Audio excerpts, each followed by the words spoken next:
മറ്റെവിടെയൊക്കെ അറിയിച്ചു അതും എല്ലാവർക്കും സുഖാണെന്ന് വിശ്വസിക്കുന്നു. ഇന്നത്തെ വീഡിയോ എന്ന് പറഞ്ഞു കഴിഞ്ഞാൽ നിങ്ങൾക്ക് തമ്പനയിൽ കണ്ടപ്പോൾ തന്നെ മനസ്സിലായിട്ടുണ്ട്. അതായത് നമ്മുടെ വണ്ടി വെച്ചിട്ടുള്ള ഒരു വീഡിയോ ആണ്. ഇതിലൊരു ഹിഡൻ ഫീച്ചർ നിങ്ങൾക്കൊന്ന് പരിചയപ്പെടുത്തി തരാമെന്നുള്ളതാണ് ഇന്നത്തെ വീഡിയോ എന്ന് പറഞ്ഞു കഴിഞ്ഞാൽ. അതായത് മാരുതി കാർ യൂസ് ചെയ്യുന്ന ആൾക്കാരാണെങ്കിൽ ഉറപ്പായിട്ട് ഈ ഒരു വീഡിയോ കാണുക. കാരണം നിങ്ങൾക്ക് യൂസ് ആകും എന്നാണ് എന്റെ വിശ്വാസം. നിങ്ങൾക്ക് അറിയാത്ത ഒരു ഹിഡൻ ഫീച്ചറാണ് ഇത്. ഒറ്റൊരു ഹിഡൻ ഫീച്ചർ മാത്രമേ ഞാനൊന്ന് പറയുന്നുള്ളൂ. പിന്നെ ഒരു 90% ആൾക്കാർക്കും ഇതെങ്ങനെയാണ് വർക്ക് ചെയ്യിക്കേണ്ടതെന്ന് അറിയില്ല. അപ്പൊ എന്താണ് ആ ഒരു സംഭവം എന്നില്ല നിങ്ങൾക്കൊന്ന് ജസ്റ്റ് ഒന്ന് കാണിച്ചു തരാം. ഞാൻ പറയുന്നില്ല, നിങ്ങൾക്കൊന്ന് കാണിച്ചു തരാം. അതായത് ചെറുതായിട്ടൊന്ന് നമ്മുടെ വണ്ടിയിലേക്ക് മർദ്ദം പ്രയോഗിക്കുകയോ അല്ലെങ്കിൽ തൊട്ട് കഴിഞ്ഞാൽ ഈ ഒരു ഇപ്പൊ ഒരു ചെറിയൊരു സൗണ്ട് കേട്ടില്ലേ, അപ്പൊ അതെങ്ങനെയാണ് വരുന്നത്, അതെങ്ങനെയാണ് നമ്മൾ ഓൺ ചെയ്യാന്നുള്ളതാണ് ഇന്നത്തെ വീഡിയോ എന്ന് പറഞ്ഞു കഴിഞ്ഞാൽ. ഇതിന്റെ കാര്യം പറയുകയാണെങ്കിൽ നമ്മളിപ്പം വണ്ടി പുതിയ എടുത്തു കഴിഞ്ഞാൽ തന്നെ ഇത് ഓഫ് ആയിട്ടാണ് ഉണ്ടാകുക. അപ്പൊ അതെങ്ങനെയാണ് ഓൺ ചെയ്യുക ഇന്ന് ഒരൊറ്റൊരു സംഭവം മാത്രമേ പറയാനുള്ളൂ. നിങ്ങൾക്ക് ഈ ഒരു വീഡിയോ ഇഷ്ടപ്പെട്ട് കഴിഞ്ഞാൽ വേറെ കുറച്ച് എന്താ പറയാ ഹിഡൻ ഫീച്ചേഴ്സ് നിങ്ങൾക്ക് പരിചയപ്പെടുന്നതായിരിക്കും. അപ്പൊ ഇതെങ്ങനെയാണ് ഈ ഒരു കാറിൽ ഓൺ ചെയ്യുക, അല്ലെങ്കിൽ ഇത് ഓൺ ആയി കഴിഞ്ഞാൽ എങ്ങനെയാണ് ഓഫ് ചെയ്യുക എന്നുള്ളതാണ് ഇന്നത്തെ വീഡിയോ എന്ന് പറഞ്ഞു കഴിഞ്ഞാൽ. അപ്പൊ എന്തായാലും നമുക്ക് നേരെ വീഡിയോയിലേക്ക് പോകാം. ഗായ്സ്, അപ്പൊ വണ്ടി ഇപ്പൊ ലോക്ക് ആയിട്ടാണുള്ളത്. നമുക്ക് അതൊന്ന് അൺലോക്ക് ചെയ്യാം. ഇതൊന്ന് അൺലോക്ക് ചെയ്യാം. അൺലോക്ക് ആയിട്ടുണ്ട്. അപ്പൊ ഇതിന്റെ ഉള്ളിലേക്ക് ഒന്ന് കയറാൻ പോവുകയാണ് ഗൈസ്.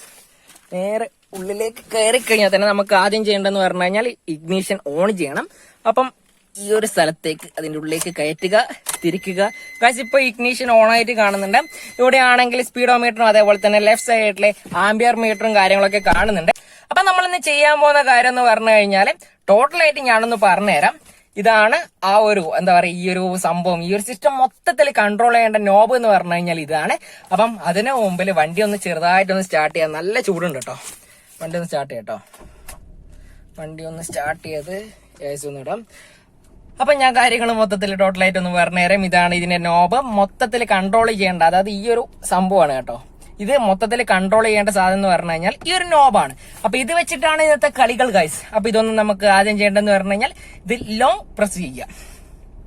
ലോങ് പ്രസ് ചെയ്ത് കഴിഞ്ഞാൽ തന്നെ അവിടെ ഇപ്പം ക്ലോക്ക് എന്ന് പറഞ്ഞിട്ട് കാണും. ഇതൊന്ന് വലത്തോട്ടേക്ക് ചെറുതായിട്ട് തിരിച്ചു കൊടുക്കുക. ഡോറ് നമുക്ക് ഇതിൽ സെക്യൂരിറ്റി ആണ്, ഇതൊരു സെക്യൂരിറ്റി ആയിട്ടുള്ള കാര്യമാണല്ലോ. അപ്പൊ സെക്യൂരിറ്റി ആണ് സെലക്ട് ചെയ്യേണ്ടത്. ഇപ്പം ഡോറിലുള്ളത് ഒന്നുകൂടെ ഒന്ന് വലത്തോട്ടേക്ക് ആയി കഴിഞ്ഞാൽ ലൈറ്റ്, ഒന്നുകൂടെ ഒന്ന് വലത്തോട്ടേക്ക് ആയി കഴിഞ്ഞാൽ സെക്യൂരിറ്റി. അപ്പൊ ഈ സെക്യൂരിറ്റി ഒന്ന് കൊടുക്കുക. സെലക്ട് ചെയ്ത് കഴിഞ്ഞാൽ S2 എന്ന് കാണിക്കും. ഇത് S2 ആണ്, 52 അല്ല. അപ്പം S2 എന്ന് കാണിക്കും. നമുക്ക് S2 ഒന്ന് സെലക്ട് ചെയ്യുക. S2 സെലക്ട് ചെയ്ത് കഴിഞ്ഞാൽ തന്നെ S2 പിന്നെ കുറച്ച് സംഭവങ്ങളൊക്കെ കാണുക. അതായത് SL1 എന്ന് കാണിക്കും. അപ്പൊ നമുക്ക് S2 SL1 സെലക്ട് ചെയ്യാം. S2 SL1 സെലക്ട് ചെയ്ത് കഴിഞ്ഞാൽ തന്നെ സക്സസ് എന്നൊക്കെ പറഞ്ഞിട്ട് കാണിക്കും. അപ്പൊ ഇനി വേണ്ടെന്ന് പറഞ്ഞാൽ S3 എടുക്കുക. S3 എന്ന് പറഞ്ഞു കഴിഞ്ഞാല് ഈ ഒരു സെൻസറിന്റെ, ഈ സെൻസർ വെച്ചാണല്ലോ ഇന്നത്തെ കളി മൊത്തത്തില്. അപ്പം ആ ഒരു സെൻസറിന്റെ അതായത് സെൻസിറ്റിവിറ്റി കൺട്രോൾ ചെയ്യേണ്ട സംഭവമാണ്. എത്ര സെൻസിറ്റിവിറ്റി വേണോ എന്നുള്ളത് കൺട്രോൾ ചെയ്യേണ്ട സംഭവമാണ് ഈ ഒരു S3 എന്ന് പറഞ്ഞു കഴിഞ്ഞാൽ. അപ്പം S3 നമുക്കൊന്ന് സെലക്ട് ചെയ്യാം. S3 സെലക്ട് ചെയ്ത് കഴിഞ്ഞാൽ നമുക്ക് എത്ര വേണമെന്നില്ലെന്ന് നോക്കാം. വലത്തോട്ടേക്ക് ആക്കുക കേട്ടോ. ഇപ്പൊ 2, 3, 4 നമുക്കൊരു 14 സെലക്ട് ചെയ്യാം. 14 എന്ന് പറഞ്ഞു കഴിഞ്ഞാൽ ഒരു മിഡിലായിട്ട് നിൽക്കും. അപ്പം 14 ഞാൻ സെലക്ട് ചെയ്തിട്ടുണ്ട്. സക്സസ് എന്ന് കാണിക്കും. അപ്പൊ ഒരു സെൻസറിന്റെ സംഭവങ്ങൾ നമ്മൾ സെലക്ട് ചെയ്ത് വെച്ചിട്ടുണ്ട്. അപ്പൊ ഇനി S4 നമ്മൾ ഇനി സെലക്ട് ചെയ്യേണ്ടതുണ്ട്. അപ്പം S4 എടുക്കുക. ഇതൊന്ന് എനേബിൾ ചെയ്യാം. സെലക്ട് ചെയ്ത് കഴിഞ്ഞാൽ തന്നെ അതിന്റെ സെൻസിറ്റിവിറ്റി ഒന്ന് കൺട്രോൾ ചെയ്യാം. ഇത് നോക്കിക്കോളൂ ഗൈസ്. 9 മതി ഗൈസ്. 9 അതാണ് ആ ഒരു മിഡിൽ. ഇത് കാണുന്നില്ലേ, SCL എന്ന് പറഞ്ഞിട്ട് സെലക്ട് ചെയ്യേണ്ട ഓപ്ഷൻ കാണിക്കേണ്ടത്. അപ്പൊ ഇതൊന്ന് നമുക്ക് സെലക്ട് ചെയ്യാം. സെലക്ട് ചെയ്ത് കഴിഞ്ഞാൽ തന്നെ സക്സസ് എന്ന് പറഞ്ഞിട്ട് കാണിക്കേണ്ടത്. അപ്പൊ ഇനി വലത്തോട്ടേക്ക് ഒന്ന് ചെറുതായിട്ട് തിരിച്ചു കൊടുത്തു കഴിഞ്ഞാൽ ബാക്ക് കാണാം. അപ്പം ബാക്ക് ഒന്ന് സെലക്ട് ചെയ്യുക. ബാക്ക് സെലക്ട് ചെയ്ത് കഴിഞ്ഞാൽ സെക്യൂരിറ്റി, അതായത് ബാക്കില് മൊത്തത്തിൽ ടോട്ടലായിട്ട് സെക്യൂരിറ്റി ഡോർ എന്നൊക്കെ പറഞ്ഞിട്ട് കുറെ സംഭവം ഉണ്ടല്ലോ. അപ്പം ആ ഒരു സ്ഥലത്തേക്ക് എത്തിയിരിക്കുകയാണ് ഗൈസ്. ഇനി ഒന്നുകൂടെ വലത്തോട്ടൊക്കെ തിരിച്ചു കൊടുത്തു കഴിഞ്ഞാൽ ഡിഫോൾട്ട് ഉണ്ട്. ഡിഫോൾട്ട് വന്നു കഴിഞ്ഞു കഴിഞ്ഞാൽ എൻഡ് ഉണ്ട്. അപ്പൊ നമുക്കിത് എൻഡ് ചെയ്യണം. എൻഡ് ചെയ്ത് കഴിഞ്ഞാൽ മാത്രമേ ഇത് വർക്ക് ചെയ്യത്തുള്ളൂ. അല്ലാതെ നമ്മൾ ഇപ്പം തന്നെ അത് എനേബിൾ ചെയ്തിട്ട് ചാവി ഓഫ് ആയി കഴിഞ്ഞാൽ അത് വർക്ക് ചെയ്യുന്നതല്ല. അപ്പൊ ഈ എൻഡ് ഒന്ന് പ്രസ് ചെയ്ത് കഴിഞ്ഞാൽ ഗൈസ് ഇന്നത്തെ സംഭവങ്ങൾ മൊത്തത്തിലായിരിക്കുകയാണ്. അപ്പൊ നമുക്കിനി ഈ വണ്ടിയുടെ പുറത്ത് ഇറങ്ങിയിട്ട് വണ്ടിയിലൊന്ന് കൊട്ടിവെക്കാം. ഏതൊക്കെ ഭാഗങ്ങളിൽ കൊട്ടിക്കഴിഞ്ഞാലാണ് ഈ ഒരു കരച്ചിൽ, വണ്ടിയുടെ കരച്ചിൽ നിങ്ങൾക്ക് കേൾപ്പിച്ചുതരാം. ഏതൊക്കെ ഭാഗങ്ങൾ കൊട്ടിക്കഴിഞ്ഞാലാണ് വണ്ടി കരയാന്നുള്ളത് നിങ്ങൾക്കൊന്ന് കേൾപ്പിച്ചുതരാം കേട്ടോ. ഗൈസ്, അപ്പൊ വണ്ടിയുടെ ചാവി ഓഫ് ചെയ്യാം കേട്ടോ. വണ്ടി ഓഫ് ചെയ്തു. ഇനി പുറത്തേക്കൊന്ന് ഇറങ്ങാം. നമുക്കിനി ഇതൊന്ന് അടക്കാം. ഗായ്സ് വേറൊരു കാര്യം പറയണ്ട, അതായത് വണ്ടി ലോക്ക് ചെയ്ത് കഴിഞ്ഞാൽ മാത്രമേ ഈ ഒരു സംഭവം ഈ ഒരു കൊട്ടി കഴിഞ്ഞാൽ ശബ്ദം വരുന്ന സംഭവം വർക്ക് ചെയ്യത്തുള്ളൂ. അപ്പൊ നമുക്ക് വണ്ടി ഒന്ന് ലോക്ക് ആയിട്ടുണ്ട്. ഇത് നമുക്ക് ജസ്റ്റ് ഒന്ന് നോക്കി നോക്കാം. ഈ ഒരു സ്ഥലത്തേക്ക് ഒന്ന് കൊട്ടി നോക്കട്ടോ. സൗണ്ട് വന്നിട്ടുണ്ട്. ഇത് കണ്ടല്ലേ, കുറച്ച് ചെറിയൊരു ടൈമിലേക്ക് സൗണ്ട് വന്നിട്ട് ഒന്നും കൂടി ഒന്ന് നോക്കാം. അവിടെ അത് ഓഫ് ചെയ്യേണ്ടി വരും, എല്ലാ നാട്ടുകാർ മൊത്തം വരും. ഒന്നുകൂടെ വണ്ടി ലോക്ക് ചെയ്യാം. നമുക്കൊരു ടയറിന്റെ ഭാഗത്തേക്ക് ഒന്ന് അമർത്തി നോക്കാം, അല്ലെങ്കിൽ ഒന്ന് അടിച്ചു നോക്കാം ഇതിന്റെ സൗണ്ട് വരുന്നുണ്ടോ നോക്കാം. ചെവിയില് മറ്റേ കീരാഗിരിന്റെ സൗണ്ട് വരുന്നുണ്ടല്ലേ ഗായ്സ്. അപ്പൊ നമ്മള് ടയറിൽ അടിച്ചു നോക്കി, അത് വർക്ക് ചെയ്തിട്ടുണ്ട്. ഇനി വണ്ടിയുടെ വേറെ ഏതെങ്കിലും ഭാഗത്തൊന്ന് നമുക്കൊന്ന് ചെറുതായിട്ടൊന്ന് മർദ്ദം പ്രയോഗിച്ച് നോക്കാം. നമുക്ക് വണ്ടിയുടെ റൂഫിലൊന്ന് അടിച്ചു നോക്കാം കേട്ടോ. സൗണ്ട് വന്നിട്ടുണ്ട് കണ്ടില്ലേ, ഒരു ചെറിയ ടൈമിലേക്കാണ് സൗണ്ട് വന്നിട്ടുള്ളത്. പിന്നെ ഈ ഒരു ബാക്ക് ഭാഗത്തൊക്കെ ടെയിലാകാൻ വേണ്ടി ഒന്ന് വിചാരിക്കരുത് കേട്ടോ, ചെറുതായിട്ടൊന്ന് മർദ്ദം പ്രയോഗിക്കുകയാണ് ഗൈസ്. ഞങ്ങൾ മലയാളം മീഡിയ ആയതുകൊണ്ട് മർദ്ദേ വായിൽ വരും.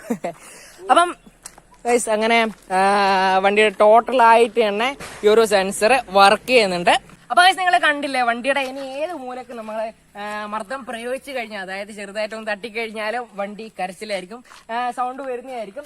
അപ്പം ഇത് ഇനി നമുക്ക് ഓഫ് ചെയ്യേണ്ടത് എങ്ങനെയാണെന്നുള്ളത് നോക്കണം. അപ്പൊ എന്തായാലും നമുക്ക് ഓഫ് ചെയ്യണമല്ലോ. കാരണം എന്താന്ന് വെച്ച് കഴിഞ്ഞാല് ഒരു ഇടിയോ മിന്നലോ കാര്യങ്ങളോ വന്നു കഴിഞ്ഞാൽ, ഇടി അതായത് സൗണ്ട് കുറച്ച് കൂടുതലായിട്ടുള്ള എന്ത് സംഭവം വന്നു കഴിഞ്ഞാലും വണ്ടി ഇതേപോലെ ഒച്ചാക്കിക്കൊണ്ടിരിക്കും. അതൊരു ഡിസ്റ്റർബൻസ് ആയതുകൊണ്ട് നമുക്കിതൊന്ന് ഓഫ് ചെയ്യണം. അല്ലെങ്കിൽ നിങ്ങൾ ഒരു കാര്യം ചെയ്താൽ മതി, ഈ ഒരു സെൻസിറ്റിവിറ്റി ഉണ്ടല്ലോ, ഞാനിപ്പം 14:9 വെച്ചത്, നിങ്ങൾ ചെറുതായിട്ടൊന്ന് കുറച്ച് വെച്ച് കഴിഞ്ഞാൽ മതി. അപ്പൊ ഈ ഒരു സംഭവം നമുക്കൊന്ന് ഉള്ളിൽ കയറിയിട്ട് നേരത്തെ ചെയ്ത പോലത്തെ ഓണാക്കിയ പോലെ തന്നെ ഇതൊന്ന് ഓഫ് ചെയ്യാം. അപ്പം വണ്ടി ഒന്ന് ലോക്ക് തുറക്കാം, ഉള്ളിലേക്കൊന്ന് കയറാം. അപ്പൊ ഉള്ളിലേക്ക് കയറുകയാണെങ്കിൽ നമുക്ക് ഈ ഇഗ്നീഷൻ ഒന്ന് ഓൺ ചെയ്യാം കേട്ടോ ഗായ്സ്. അപ്പൊ ഇഗ്നീഷൻ ഓൺ ചെയ്ത് കഴിഞ്ഞാൽ തന്നെ ഞാൻ നേരത്തെ പറഞ്ഞ പോലെ തന്നെ സംഭവങ്ങളൊക്കെ ഓൺ ആയിരിക്കുകയാണ്. അപ്പം ഈ ഒരു വലതുഭാഗത്തുള്ള ഈ ഒരു നോബ് നമുക്ക് ലോങ് പ്രസ് ചെയ്യാം. 2-3 സെക്കൻഡ്. ഇപ്പം ക്ലോക്ക് വന്നിട്ടുണ്ട്. അത് നമുക്ക് ഡോറിലേക്ക് മാറ്റി, പിന്നെ അത് ലൈറ്റിലേക്ക് മാറ്റി, സെക്യൂരിറ്റിയാണ് നമുക്ക് വേണ്ടത്. അപ്പം അത് സെക്യൂരിറ്റിയിലേക്ക് മാറ്റിയിട്ടുണ്ട്. ഇനി ഒന്ന് സെലക്ട് ചെയ്യാം. സെക്യൂരിറ്റി സെലക്ട് ചെയ്തതിനു ശേഷം S2 ഒന്നുകൂടെ സെലക്ട് ചെയ്യാം. നമ്മൾ നേരത്തെ സെലക്ട് ചെയ്ത് എന്താണെന്ന് വെച്ച് കഴിഞ്ഞാൽ S2SL1 ആണ്. അതായത് ഈ ഒരു സെൻസർ ടോട്ടലായിട്ട് വർക്ക് ചെയ്യാൻ വേണമെങ്കിൽ S2SL1 ആണ് ഞാനിപ്പം ഓൺ ആക്കിയിട്ട് നിങ്ങളെ നേരത്തെ കാണിച്ചത്. അപ്പൊ ഇത് ഓഫ് ആക്കണമെങ്കിൽ S2SL2 ഓൺ ആക്കണം. നോക്കിക്കോളൂ, S2SL2 അതൊന്ന് എനേബിൾ ചെയ്ത് കൊടുക്കാം. ഇപ്പം സക്സസ് ആയിട്ട് കാണുന്നുണ്ട്. പിന്നെ ഇനി നമുക്ക് S3 ഒന്ന് എടുത്ത് നോക്കാം. സെൻസർ ടോട്ടലായിട്ട് ഓഫ് ആയിട്ടാണുള്ളത്, അതായത് 0-ലാണുള്ളത്. അപ്പൊ ഇനി നമുക്ക് S4 ഒന്ന് എടുത്ത് നോക്കാം. അത് എടുത്തു നോക്കിക്കഴിഞ്ഞാൽ തന്നെ സെൻസർ ടോട്ടലായിട്ട് ഓഫ് ആയിട്ടാണുള്ളത്. അപ്പൊ നമുക്ക് അപ്പം S4ഉം സെൻസറും ഫുള്ളായിട്ട് ഓഫ് ആയിട്ടാണുള്ളത്. ബാക്ക് പോകാം. ബാക്ക് പോയി സെക്യൂരിറ്റി ഉള്ളത് ഡിഫോൾട്ട് ഉണ്ട്, പിന്നെ അതേപോലെ തന്നെ എൻഡ്. നമുക്കൊന്ന് എൻഡ് സെലക്ട് ചെയ്ത് കഴിഞ്ഞാൽ തന്നെ ടോട്ടലായിട്ട് ആയിട്ടുണ്ട്. ഇനി നമുക്ക് ഈ ഇഗ്നേഷൻ ഒന്ന് ഓഫ് ആക്കിയിട്ട് വണ്ടിയുടെ പുറത്ത് പോയിട്ട് വണ്ടി ഒന്ന് ലോക്ക് ചെയ്യാം. ലോക്ക് ചെയ്ത് കഴിഞ്ഞിട്ട് ഞാൻ നേരത്തെ പറഞ്ഞ പോലെ തന്നെ ചെറിയ രീതിയിലൊന്ന് വണ്ടിക്കൊന്ന് കൊട്ടി വെക്കാം, വണ്ടി ഒച്ചയാക്കൊണ്ടോ നോക്കാം. ഇല്ല ഗൈസ്, സംഭവം ഓഫ് ആയിട്ടുണ്ട്. അപ്പൊ നിങ്ങൾ കണ്ടല്ലോ വണ്ടിയിൽ ആ ഒരു ഹിഡൻ ഫീച്ചർ നിങ്ങളൊന്നും പരിചയപ്പെടുത്തുക എന്നുള്ളത് മാത്രം ഒരു ചെറിയൊരു വീഡിയോ ആണ്. അപ്പൊ നിങ്ങളെ ഇഷ്ടപ്പെട്ട് കഴിഞ്ഞാൽ എല്ലാ വീഡിയോയിലും പറയുന്ന പോലെ തന്നെ ലൈക്ക് ചെയ്യാനും ഷെയർ ചെയ്യാനും സബ്സ്ക്രൈബ് ചെയ്യാനും മറക്കാതിരിക്കുക. പിന്നെ ഞാൻ പറഞ്ഞ പോലത്തെ ഇത് ഓൺ ചെയ്ത് കഴിഞ്ഞാൽ നിങ്ങൾ സെൻസിറ്റിവിറ്റി കുറച്ച് വെക്കുന്നതായിരിക്കും കുറച്ചും കൂടി നല്ലത്. അല്ലെങ്കിൽ ഈ ഒരു വീഡിയോ ഒക്കെ വന്നു കഴിഞ്ഞാൽ, അല്ലെങ്കിൽ കുറച്ചുള്ള ഒരു ബോംബോ കാര്യങ്ങളൊക്കെ പൊട്ടിച്ച് കഴിഞ്ഞാൽ തന്നെ ഈ ഒരു വണ്ടി ഇങ്ങനെ ഒച്ചപ്പാടായിക്കൊണ്ടിരിക്കും. അപ്പം അതൊരു ഡിസ്റ്റർബൻസ് ആയിട്ട് തോന്നി. അതൊരു ചെറിയൊരു പ്രശ്നമാണ് ശരിക്കും പറഞ്ഞു കഴിഞ്ഞാൽ. പിന്നെ സെക്യൂരിറ്റിയുടെ ഭാഗം നോക്കുകയാണെങ്കിൽ കുറച്ച് നല്ലൊരു അഡ്വാൻറ്റേജ് തന്നെയാണ്. പക്ഷെ കമ്പനിക്കാർ ഇത് ഓഫ് ചെയ്തിട്ടാണ് നിങ്ങൾക്ക് തരുന്നത്. അപ്പൊ അതേപോലെ തന്നെ ഞാനിപ്പോൾ ഓഫ് ചെയ്ത് വെച്ചിട്ടുണ്ട്. ഞാനും നിലവിൽ ഇപ്പോൾ ഓൺ ചെയ്ത് വെക്കുന്നില്ല. എന്തായാലും നിങ്ങൾക്ക് ഇഷ്ടമില്ലാത്ത പോലെ തന്നെ നിങ്ങളുടെ ഇഷ്ടപ്രകാരം നിങ്ങൾ ഓൺ ചെയ്യുക അല്ലെങ്കിൽ ഓഫ് ചെയ്യുക. അപ്പൊ കഴിഞ്ഞ വീഡിയോ എന്ന് പറയുന്നത് ഇത്രയൊക്കെയാണ്. നിങ്ങൾ ഈ ഒരു ചാനൽ ഇഷ്ടപ്പെട്ട് കഴിഞ്ഞാൽ ലൈക്ക് ചെയ്യാനും ഷെയർ ചെയ്യാനും സബ്സ്ക്രൈബ് ചെയ്യാനും മറക്കാതിരിക്കാം. അപ്പൊ അടുത്ത വീഡിയോ ആയിട്ട് കാണുന്ന പ്രതീക്ഷയോടെ it's me Alvin signing out.